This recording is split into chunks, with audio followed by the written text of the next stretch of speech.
À Bastia, en ce dimanche, quand on interroge les passants sur ce qu'ils pensent du grand débat national, le président Emmanuel Macron a souvent les oreilles qui sifflent, même chez ceux qui se disent prêts à jouer le jeu. Le gars, il sait bien parler, il embobine tout le monde. Alors tous ces maires que je vois, parce que je le regarde à la télévision, tous ces maires, ils sont soi-disant contre lui, et puis après ils finissent par l'applaudir. Alors qu'est-ce que c'est ces hommes politiques qui ne sont pas capables de garder une ligne? Lorsqu'il s'est présenté, il proposait quelque chose de nouveau, plutôt dirigé vers l'écoute et vers ce qu'attendent les Français. Et malheureusement, il n'a pas encore respecté cette promesse qu'il avait faite aux Français à l'époque. J'ai cherché désespérément un cahier de doléances. Bon, j'ai trouvé un cahier de doléances à la mairie de Bastia, mais c'est un cahier qui n'était pas fait pour le grand débat.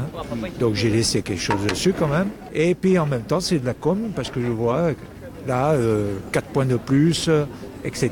Donc ça lui fait une bonne propagande. Il se débrouille bien. Au hasard des rencontres, une syndicaliste se demande aussi si débattre directement avec les citoyens n'est pas le moyen d'escamoter de vraies négociations.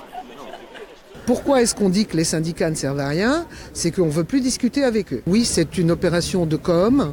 C'est qu'est-ce qu'on va retenir? Un bonhomme qui reste 7 heures debout sans faire pipi. Voilà, moi, ce que je retiens. Donc, pétard, le mec, il est extraordinaire. Dans une région pauvre comme la Corse, les doléances sont pourtant nombreuses. Il faut donner aux gens qui vivent sur place le moyen de vivre autrement.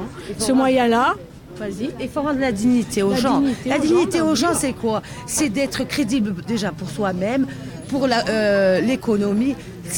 La dignité, c'est quoi? C'est le travail pour tout le monde, c'est le partage et c'est un mode de vie convenable. Où l'on entend encore la parole des gilets jaunes, le pouvoir d'achat des jeunes ou des retraités restera central lorsqu'il faudra que l'Élysée donne ses conclusions.